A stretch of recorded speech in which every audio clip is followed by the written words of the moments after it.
Estos son los reportajes de Reporteros Asociados del Mundo. Y en el día de hoy estamos con Edgar Hoffman, un hombre que es radio, música y mucho más. Edgar, cuéntanos algo más. Bueno, ¿qué tal, Rubén? Para mí es un placer el poder estar con usted en esta reunión, en esta tertulia que estamos comenzando, porque dada la trayectoria y la experiencia suya, pues esto me motiva y eh, me compromete con usted a conocer muchísimos detalles de la vida. Bueno, a ver, yo comencé en la música por allá cuando vivía en Sutatensa, exactamente por aquel entonces estaban haciendo Radio Sutatensa, estoy hablando del año más o menos 53, 54, es que yo soy un hombre ya de buenos años. Y al lado de mi casa vivía un excelente músico que es el gran compositor Efraín Medina Moro, el compositor de Guayatuno. Y pues él indirectamente me daba clase, yo llegaba a su casa y veía el armonio que él tenía y un excelente músico que en su momento no le di la dimensión que se merecía, pero ahí tal vez fueron mis primeros pasos y también con un tío que interpreta muy bien el tiple, la guitarra y la bandola. Bueno, ¿y qué? Pero, ¿quería ser músico, quería ser periodista o qué quería hacer en su vida? En aquel entonces yo era supremamente joven, era muy niño, tenía unos 8 o 9 años y aspiraba a ser marinero, pero como estaba comprometido con la radio, porque toda la familia Salcedo y la familia Guarín y la familia de Monseñor Salcedo, en aquel entonces el padre Salcedo, estábamos comprometidos en el trabajo. A mí me correspondía, yo vivía en la casa de un tío, de mi tío Jorge, y él era el jefe de máquinas de Acción Cultural Popular, entonces pues estaba comprometido en ayudar en lo que era la discoteca, lo que era en cierto modo una pequeña mensajería de transmisores a estudios y siempre muy comprometido paralelamente con mis estudios y las colaboraciones que hacía en la iglesia porque era acólito, pero en aquel momento pues no tenía una proyección, me gustaba la radio, pero no tanto como para comprometerme. Claro que conocí a Fernando Gutiérrez Riaño, que era el director en aquel entonces de Radio Sutatensa y al primer locutor que tuvo esta emisora, Mario Riveros, quienes fueron excelentes personas, más Mario Riveros que Fernando porque él era mayor, pero le ponía mucho cuidado a lo que él decía y hacía. Pienso que ahí nació en cierto modo lo que más adelante hice en radio. Bueno, pero contémosle a los nuevos, a la gente de esta generación, quién era Monseñor Salcedo, un hombre de radio. Vamos a ver, contémosle y le cuento que acabo de descubrir que tuviera que ver con su familia. Bueno, Monseñor Salcedo, José Joaquín Salcedo, es hijo de José Joaquín Salcedo Cújar y Eva María Guarín Perry. Eva María es de origen inglés, su madre era inglesa. El tío Joaco pues era pues de origen español, pero con varias generaciones atrás, mientras la tía Eva su madre había nacido en Colombia, pero la mamá de ella, o sea, la abuela era inglesa, inglesa. Llegaron a trabajar en las famosas minas de acero en Pacho y más adelante en Samacá, Boyacá. José Joaquín Salcedo, no, por aquel entonces se habló de Monseñor Salcedo, Joaco Salcedo, el padre Salcedo. Él aspiraba, no sé a qué hacer, tenía inquietudes como todos en la casa y toda la familia siempre por aquel entonces, o eran telegrafistas o eran docentes. Me imagino que no tenía muy claras sus aspiraciones, pero mamá, abuela, un tío abuelo le dio una beca para mi tío, exactamente con el que yo vivía en Sutatensa, y él no la quiso aceptar para que fuera al seminario mayor. Entonces, mamá Edelmira, o sea, la abuela, le dio esta posibilidad a Joaco Salcedo, al padre Salcedo, y allí él comenzó su vida sacerdotal como estudiante del seminario mayor de, de Tunja. Por aquel entonces el obispo de Tunja era Crisanto Luque, quien más tarde fue cardenal gracias a la obra de Acción Cultural Popular. Y el jefe de la policía, el jefe del batallón de Tunja era el general Gustavo Rojas Pinilla. Entonces, paralelamente a estos dos personajes tan importantes en la vida política y cultural de Colombia, fue evolucionando Joaco, quien siempre aspiró a educar a los campesinos, al pueblo, porque pues En aquel entonces, él nació en Corrales, Boyacá, pero era de origen, si se quiere, campesino, porque era un pueblito muy pequeño y él aspiraba a que la gente por lo menos aprendiera a leer. Hay una anécdota que en alguna oportunidad, siendo amigo del general Gustavo Rojas Pinilla, que por aquel entonces debía ser como coronel, no sé qué título tendría, llegó al cuartel y le preguntó, bueno, general, o el título que tenía. ¿Quiere usted saber que la mayoría del pueblo colombiano es ignorante? Dijo, ¿por qué? Le dijo, yo le aseguro que en este batallón, en esta tropa que usted tiene formada ahí, no saben leer más de cuatro o cinco. Y efectivamente, Gustavo Rojas Pinilla dijo, Un paso adelante quienes saben leer". Y creo que de los 300 o no sé cuántos soldados que integraban el batallón, salieron 10. Entonces ahí nació la inquietud de educar a los campesinos, de educar al pueblo colombiano. Bueno, Edgar, le cuento, yo tengo un recuerdo muy bonito. Un día fui a la finca de uno de mis primos y encontré un aparato grande ahí con unas pilas grandototas que se las Ajá. tenía encima, se las colocaba encima. Y resulta que dije yo, uy, qué aparato tan bonito. Entonces yo dije, ¿por qué no qué se hace con eso? Y digo, no, se puede prender cuando venga Bernardo, porque él es el que toma las clases y el que está matriculado. Y resulta que era que él estaba estudiando en Radio Sotatensa. Y resulta que Radio Sotatensa vendía los radios, ¿no? Sí, mire, la historia es esta. Los primeros radios que tuvo Acción Cultural Popular fueron unos radios, como bien lo dices tú y lo describes, que funcionaban con una pila Everready, pero una pila Everready gigante, una pila Everready bastante grande, tendría unos 30 centímetros por no sé cuánto, era una pila muy grande, era inmensa. Y los radios habían sido comprados por algunos aportes que dio la diócesis de Tunja, y no eran más de 30 o 20 radios. A eso le ajustaron lo que se llama el condensador variable, que era donde uno cambiaba las emisoras. Entonces, con un tornillito en la casa, Juaco, hablo de Monseñor Salcedo, le ajustó con un tornillo para que quedara fija en la frecuencia de radio potencia y no se podía cambiar. Más adelante los técnicos pues le quitaron el tornillo y ya queda un radio común y corriente, pero este fue los primeros radios que tuvo en las escuelas radiofónicas. Además le cuento una anécdota. La primera escuela radiofónica, la número uno, fue una que estaba en la cercanía de Sutatensa, que era de la familia Sastoque. Su hermano, el profesor José María Sastoque, fue mi maestro en la primaria. Y la segunda está en Tibirita, que es una lindísima escuela radiofónica, a orilla del río. Y ahí comenzó Acción Cultural Popular Radio Sutatensa. Me acuerdo tanto que los ferrocarriles de Colombia le regalaron una cantidad de rieles a Monseñor Saceo, a Joaco Saceo, y él o dio la orden de cortar esos rieles, digamos, 30, 40 centímetros de largo, y era la campana para la llamada a las clases de radio sustatencia, las cuales se daban al aire libre. Sí, era supremamente interesante. Oiga, Edgar, un boyacense con apellido Hosman, ¿de dónde sale ese Hosman? Y con esa trayectoria de españoles, de otros, a ver cómo es ese enredo suyo. Bueno, lo que pasa es que, pues yo tengo un origen por allá, dicen alemán, pero eso hace mucho tiempo. Yo soy más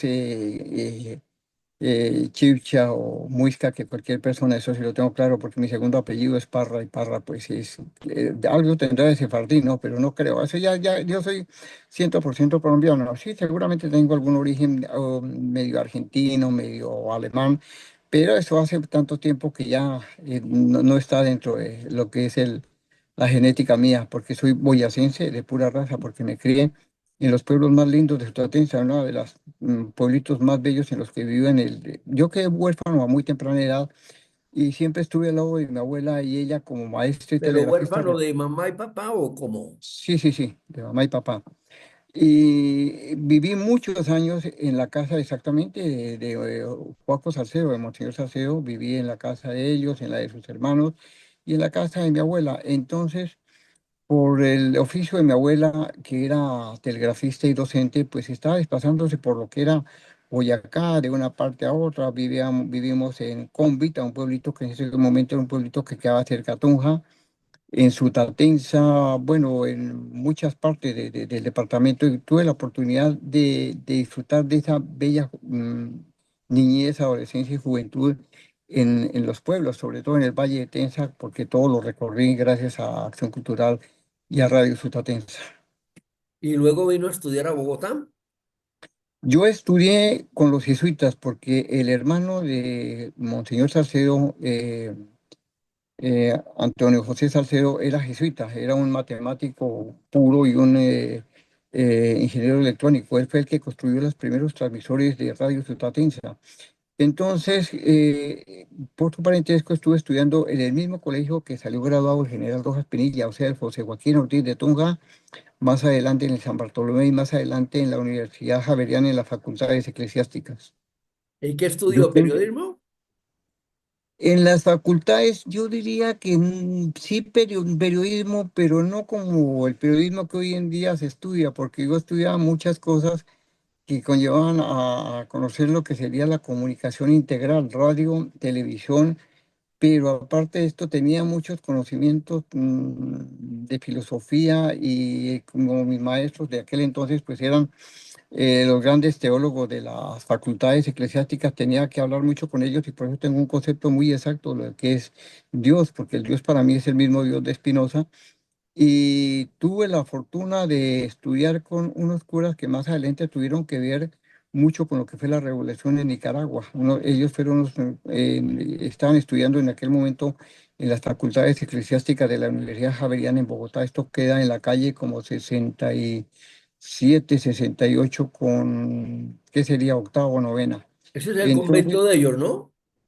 pues El no convento tanto o la casa de ellos, ¿cierto? es una facultad donde se estudian muchas cosas. De ahí estudian los grandes maestros de la Universidad Javeriana y de los diferentes colegios jesuitas en Colombia y también de América. Esas son, se llama facultades eclesiásticas. Allí se estudia de todo.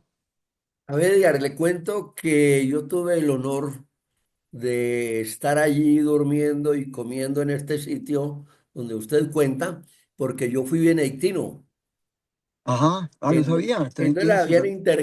habían intercambios entre los jesuitas y por eso la cara que usted cuenta me trae unos recuerdos lindísimos, que lo No, es más una casa. interesante era cuando uno se sentaba luego de que comía a la sala y comenzaba a oír esos monstruos hablando de literatura, hablando de política, hablando de todo, que era una cosa bárbara. No, claro, es que además allí esa casa que era inmensa, era una manzana completa, aparte de todos los patios y los salones de estudio y pues lo que eran las clasuras que tenían, ellos tenían un excelente radioteatro y pues las canchas de, ¿cómo se llamaba? De squash, no me acuerdo, unas canchas que se jugaban mucho allí De y ver Schwartz. sí, las conversaciones de los padres iban de lado a lado, hacia adelante y se volvían en regreso hablando en unas tertulias muy agradables y muy amables. Fue para mí muy importante. Más adelante, pues, dados mis nexos con los jesuitas, estuve también en Santa Rosa de Viterbo cuando estuvo allí de paso, no estudiando ni cosas por el estilo, sino gracias a mi tío, pues le colaboraba y él me enseñó mucho electrónica y muchísimas cosas. Y también en San Claver, que queda bajando del Salto de Tequendama. Yo fui muy jesuita, mi formación fue totalmente jesuita. Vine a ser, ¿cómo se llama? Una programadora, Sempro la vine a Siempre, hacer sí. en la Soledad, exactamente, en una casa jesuita que está en la Soledad. Cuando usted tuvo la oportunidad de conocer a un sardino que se llamaba J. Mario Valencia, ¿no? J. Mario Valencia, pero es que hay dos J. Mario. Yo conocí a J. Mario más que a J. Mario. A J. Mario Valencia sí lo conocí en RCN, pero a J. Mario, el nadaísta, lo conocí en mis tiempos de estar trabajando con el rock colombiano. Él era un nadaísta que era tal vez la segunda persona del fundador del nadaísmo, de Arango, No, no, le hablo de J. Mario, el de la televisión. Ah, sí, lo conocí, claro, yo lo conocí a J. Mario cuando él vino como la gran novedad para RCN en los tiempos de Gustavo Castro Caicedo, estos fue años 83. Nos habla Edgar Horman también de J. Mario Arbeláez, que era el Alvear, sí, nadaísta. sí, claro, sí, claro. Era el Era segundo en el lugar de los de nadadistas Gonzalo en ese Arango, momento, de Gonzalo Arango, sí, de claro. Gonzalo. Sí, él estuvo muy integrado porque en aquel momento Alfonso Lizarazo hizo un concurso de literatura en Radio 15 y el jurado de aquel, ahí fue cuando lo conocí, era Otamario y estaba también Gonzalo Arango y nos hicimos muy amigos. Inclusive él grabó un disco que él he tratado de encontrar y he hablado con la gente de Codiscos porque fuimos en el año 66 con los Ampex a grabar tres discos, uno para Lía Zamora, otro para Oscar Golden y otro para Vicky. Y entonces en aquel momento se grabaron tres o cuatro temas con J. Mario. El tema que me llamó la atención de J. Mario fue uno que se llamaba Los hidrantes son niños de 3 años. Muy interesante. Y te- Edgar, a ver, se me vino muy rápido. Entonces, a ver, de estar al lado de su tío, conocer cosas de la radio ahí como lo conoció, estudiar con los jesuitas, estudiar cómo estuvo, ¿cómo es que usted se despega de todo eso y se va a las casas disqueras? Bueno, yo después de un tiempo, pues ya veo que tengo que independizarme de las casas, pues mi abuela muere, ya tengo que buscar la independencia y con eso a vivir la vida independientemente. Eh, Entré a trabajar, bueno, primero estuve trabajando como mensajero de un tío, de un abogado, me gustaba el rock and roll, fui a los conciertos y conocí a Carlitos Pinzón, que en aquel entonces era una persona, era como el director tal vez de Caracol. Él comenzó con unos conciertos de rock and roll en el Teatro México y en el Teatro Colombia, lo que hoy es en día es el Jorge Eliezer Gaitán. Y entonces, pues yo quería ser rock and rollero y conocí a los primeros, a los pioneros, a los que fue Manuel Jiménez, Edgar Ávila, Freddie Wilson, bueno, Orlando Barriga y todos ellos, y aspiraba a ser guitarrista, porque tenía, pues, más o menos largaba la guitarra. Entonces le dije un día a Carlitos Pinal, maestro, yo quiero que usted me apoye, yo quiero armar un grupo. Dijo, hágale, haga lo que le colaboro. Y así comenzamos una pequeña, no amistad. Pues él era director de Caracol y veía un pobre, un muchacho, un adolescente que tenía una cantidad de ilusiones y fantasías. Entonces ahí estaban los Danger Twist y nacieron los speakers con Humberto Monroy. Y yo conocí a Humberto Monroy, comenzamos una gran amistad. Él formó los Dinámicos, ahí comencé a trabajar con él porque yo sabía mucho de electrónica. Entonces me dijo, ayúdenos a construir los equipos".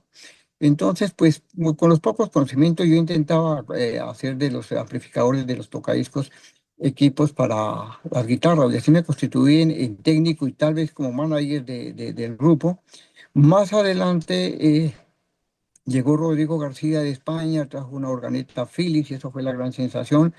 Pero conocí a un gran amigo que hoy en día vive en Sudáfrica, se llama Yamel Uribe, y él confiaba mucho en mí y me nombró su técnico, su guía, productor prácticamente discográfico, y fue un excelente grupo, se llamaban los Thunder, digo, no los Thunder. Entonces él ganó el primer concurso de rock que hubo en emisora Nueva Granada que hacía Jaime Martínez y coincidió que él me dio los equipos para que lo arreglara, pero en aquel momento me cogieron y me llevaron para la Marina. Y estuve en la Marina, como en Cartagena, en la Escuela de Infantería, y aquello fue terrible. Afortunadamente, un médico que había conocido en Sutatensa cuando me vio, me dijo, ¿y usted qué hace aquí? Le dije, no, pues es que imagínese que me cogieron y me dijeron que por lo flaco no servía y sí serví. A mí me dijo, no, esto es una locura, yo le voy a ayudar a usted porque si estuviera en la escuela naval sería otra cosa, pues esto es duro.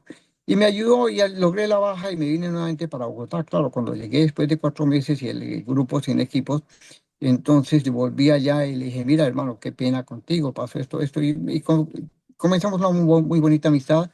Comenzó la proyección de los Thunder, más adelante los Goldfinger, más tarde los Ampex, y así me fui proyectando yo como pues manager, como director de musical, como director técnico, como lo que usted quiera, y fui entrando a hacer cosas. A raíz de eso, pues ya llegaba yo a Radio 15, que estaban haciendo, y ahí vi llegar yo a Magdita Egas, con quien hice una muy buena amistad, entré el rol. Hicimos una gira que se llamó la gira de Milo Gogó, pero antes hicimos una gira muy larga con los Ampex que eran Fernando Valadez, Henry Caucho, los Darok, que era Darío y Ofelia, Yolima Pérez, por todo Colombia, pero aquella era una gira en bus. Imagínense que no existía la carretera que va a Pasto hoy en día, sino era por allá, creo, por Neiva, eso era larguísimo.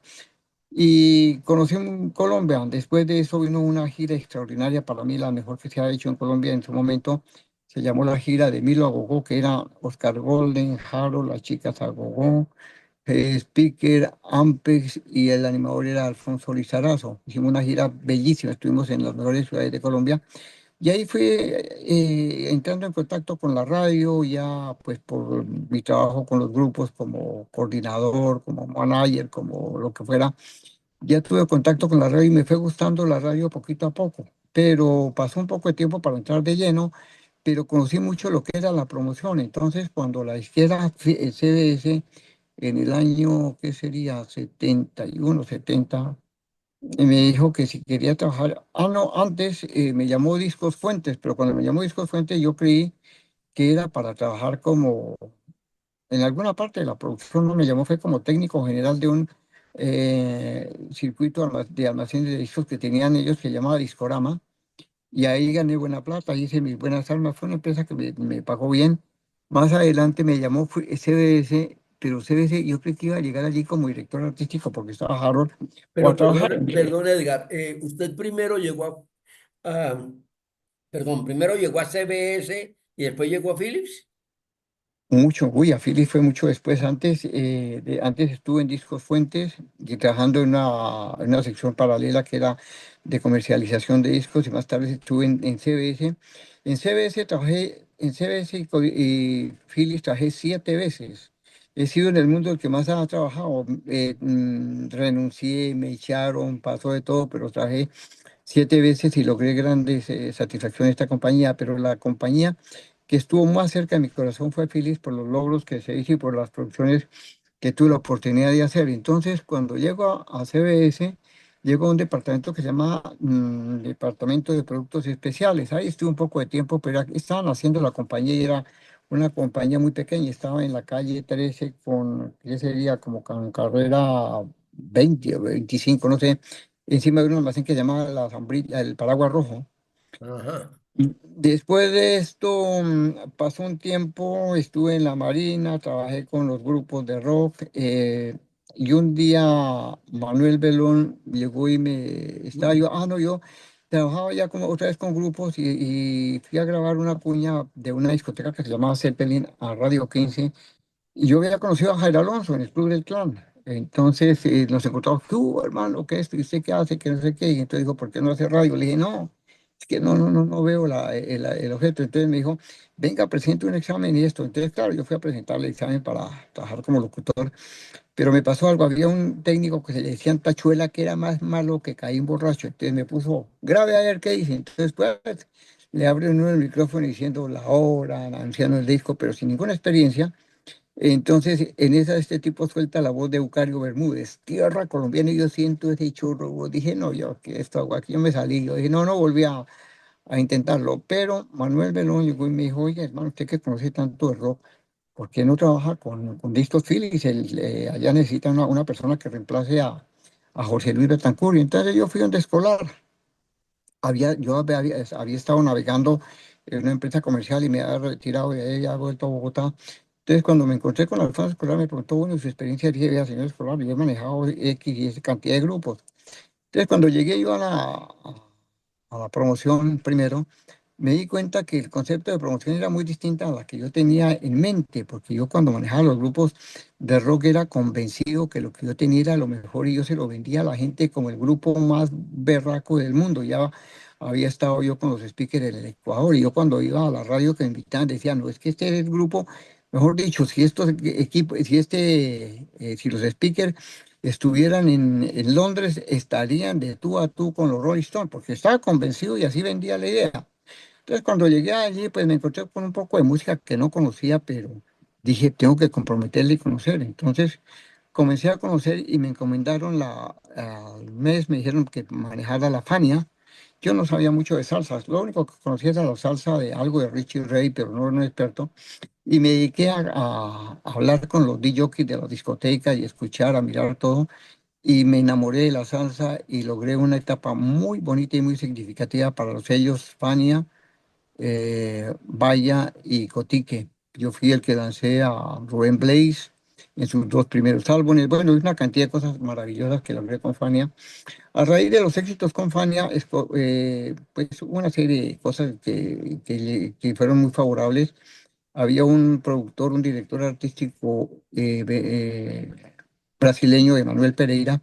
Entonces él tenía convencido de escolar que él había compuesto País Tropical. Entonces cuando lo presentó al Fondo Escolar, mire, le presento al maestro Emanuel Pereira, compositor de País Tropical. Yo cuando lo dije, no, usted es el compositor de País Tropical, estudié con una eminencia. Le dije yo. Entonces me dijo, vamos a estudiar un par de temas a mi apartamento. Él vivía cerca de la embajada ahí de Americana. Entonces cuando llegamos allí tenía su piano y todo. Cuando puso el tipo la mano en el piano, dije, no, este señor no es pianista.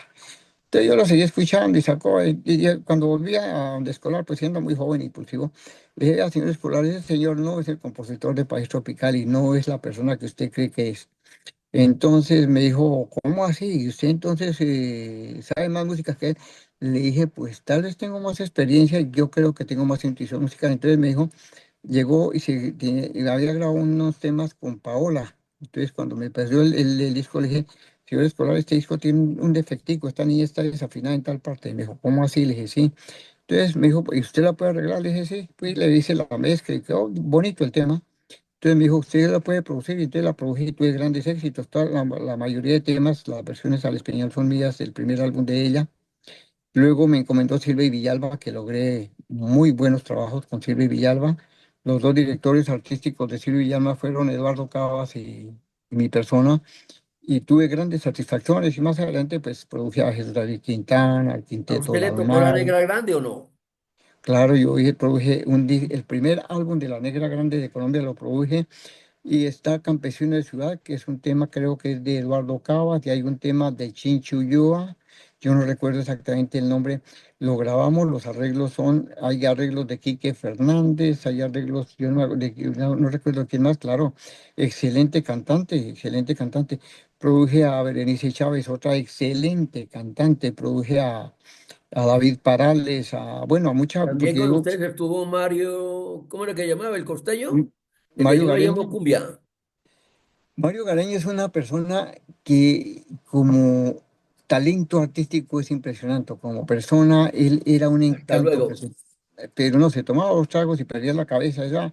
Y una persona que yo creo que perdió muchas oportunidades porque qué talento el de ese señor para componer. Yo me quedaba aterrado con la facilidad que tenía para componer y lo bien que componía. Excelente. Y claro, yo ¿De trabajé con dónde Mario andaba cuando hicieron el Festival Internacional de la Canción en Bogotá? Que lo hicieron ahí en el Teatro Colombia. en Y el ahí teatro. creo que uno de los ganadores fue Mario Gareña y una niña que era de Puerto Rico. Pues yo me acuerdo de ese festival porque ese festival vino un cantante que más adelante fue muy exitoso que se llamó Sergio Denis. Esto fue como el año Sí, setenta señor. y dos Y ay, yo me acuerdo que ahí, sí, yo recuerdo eso. No, no estuve involucrado en eso, La jefe pero de claro prensa que era Margot Richie. Margot Richie, sí, claro, estaba comenzando. Pues a Margot la había conocido porque ella dio sus primeros pasos en el periodismo gracias a Gonzalo Ayala en Radio Tequendama. Con Gonzalo, pues sí, nos conocíamos muchísimo. Llevamos una amistad de muchos años, compartimos apartamento y somos muy amigos. Y en aquel momento, pues él estaba comenzando en año 72 a darle una proyección terrible a Radio Tequendama. Y tuve Bueno, quiero muchos. contarles que nos va a tocar hacer segunda y tercera entrega con Edgar Holman, con todo lo que nos ha contado, pero vamos a seguir todavía, nos quedan como 10 minuticos, Ajá, donde hablamos de cosas muy importantes al comienzo, pero lo de la música sí no se lo voy a dejar por fuera. Entonces, a ver, en estos 10 minuticos contemos lo más importante que ha hecho como promotor en la música y todo, y cuando conoció a Shakira. bueno, lo más importante para mí en la música es haber sido lograr récord de ventas que ya no me los van a quitar porque discos hoy en día no se venden. Entonces, tengo los récords de todos los géneros. Usted me pregunta cuál y yo le digo cuál y por qué. Vallenato con Diomedes Díaz, con otro álbum que era un refrito de música vallenata, fiesta vallenata, pero son cifras muy altas. Y a Shakirita la conocí por mi escritorio, yo fui en CBS director internacional, coordinador de promoción y publicidad. Y cuando llegué en el año, ¿qué serían? 89, 90, no recuerdo exactamente la fecha, cuando llegó Shakira, conocí a una niña que tenía unos 11 años, no sé cuántos, era muy jovencita, era una niña, pero yo desde que la dije, Iba a cumplir 13 como a los 6 meses, porque yo recuerdo que ella fue a hablar con Luis Miguel, el hermano de ¿cómo se llama? De Jairo Alonso. de Ciro Vargas, de Eso, Ciro Vargas. con Bueno, Ciro. es que mire, Con Ciro no, con el hermano, con Luis Miguel. no, no, es que el nexo para llegar al mundo del disco fue Ciro Vargas de Shakira, porque él era un enamorado, quería seguir los pasos de exitosos que tuvo Jairo Alonso, que fue un gigolo muy querido y con mucha suerte, y entonces él quería hacerlo lo que hacía el hermano, no con la misma suerte, pero él lo intentaba, y en un vuelo que venía de Barranquilla vino una niña muy bonita y se sentaron y consiguieron ahí. Entonces él, por hacerle la corte, comenzó a hablar y ella le dijo, yo lo único que le pido a usted es que me ayude con una amiga que canta muy bonito y no sé qué decirle cuándo. Entonces él le dijo, no, yo la contrato, yo la llevo. Entonces llegó a CBS y dijo que había una niña que cantaba muy bonita. Entonces allá la presentaron para suerte de ella y se le creyó y logró ser lo que fue. Pero en mis manos estuvo el lanzamiento de ella, el primer concierto que dio como artista discográfica, que fue en un estadio, en un sitio del norte de la capital de la República de Cafán, por allá en la autopista, no recuerdo exactamente ahí le envié tal vez una foto donde estamos con ella. Y así comenzó. Y lo más importante era que ella llegaba, Shakira, venga mañana a las 7 de la mañana, y a las 7 de la mañana estaba, y las instalaciones quedaban en Bosa. Ella llegaba a las 7 de la mañana y le decía, vaya a tal parte, vaya a tal otra, con un promotor que se llama Norberto Jiménez. Entonces ella llegó Norberto y me dijo, oye, hermano, tiene que darme un poquito, jefe, es que me decía, más de presupuesto porque es que me toca invitar a Chaquirita al corrientazo y usted sabe que no tengo mucha plata. Iba a corrientazo. Entonces ya no tenía dónde más enviarle. Le decía, bueno, Shakira, hoy va a ser puntos de venta. Puntos de venta eran los almacenes. Entonces tenía un promotor de punto de venta y ella iba y se metía y ponía su carátula. La mujer más trabajadora, mejor dicho, ella, con esto no quiero decir que me deba absolutamente nada. Ella no le debe nada a nadie. Ella es lo que es por ella. Cuando ya me iba a ir de CBS, porque fue una de las muchas salidas que tuve yo, vi que llegaba la carta de libertad de ella. Me dijeron, va a quedar libre.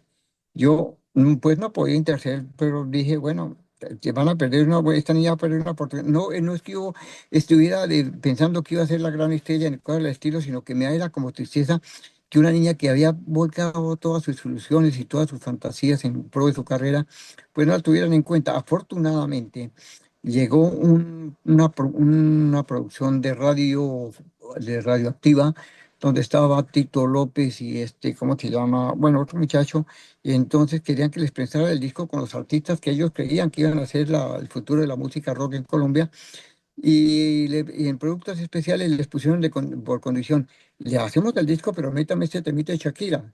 ¿Dónde estás, corazón? Y ese fue el primer gran éxito que tuvo Shakira, y con eso no la pudieron echar, pero había gente que si esta vieja canta feo, echémosla, estuvo con la puerta afuera.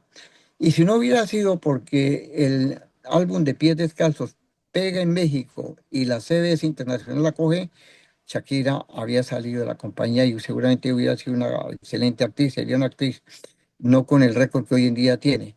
También, pues, otra gran satisfacción mía es el que fui el primero en sacar a Luis Miguel de México. Tenía 11 años, esto fue en el año 1982. Le llamó el director artístico de EMI y me dijo, oye, hermano, ayúdeme con este pelado, que es que tengo un compromiso porque es el ahijado del jefe de la policía del presidente López del Portillo. Entonces le dije, bueno, mándemelo, hermano, pero yo le pago el hotel y usted pague pasajes. Entonces, efectivamente, llegó con el tío, con el loco, que ya nos habíamos conocido, el hermano de Luisito Rey, que cuando estuve en Colombia, tan varado en el año como 68, Bueno, vivía en el Edgar, apartamento. ya con este hombre aquí en Colombia, que después se hizo famoso, este muchacho que fue chura de todos ustedes, nos toca quedarnos por hoy, pero vamos a tocar hacer la segunda y la tercera parte, porque se nos quedó mucho para hacer en el día de hoy. Queremos agradecerle a Edgar Holman, un hombre que, como les comenté, es un hombre de radio conoce mucho de radio, conoce mucho de todo lo que es el mundo del disco y que, de verdad, tiene autoridad para hablar sobre eso. Pues Rubén Darío, para mí ha sido un gran placer el que me haya tenido en cuenta y estar en su programa, porque pues he vuelto a recorrer un camino que siempre estará en mi mente y que lo disfruté, eh, como se dice en el argot popular, como un enano. Gracias, Rubén Darío, por darme la oportunidad de revivir momentos inolvidables de mi existencia.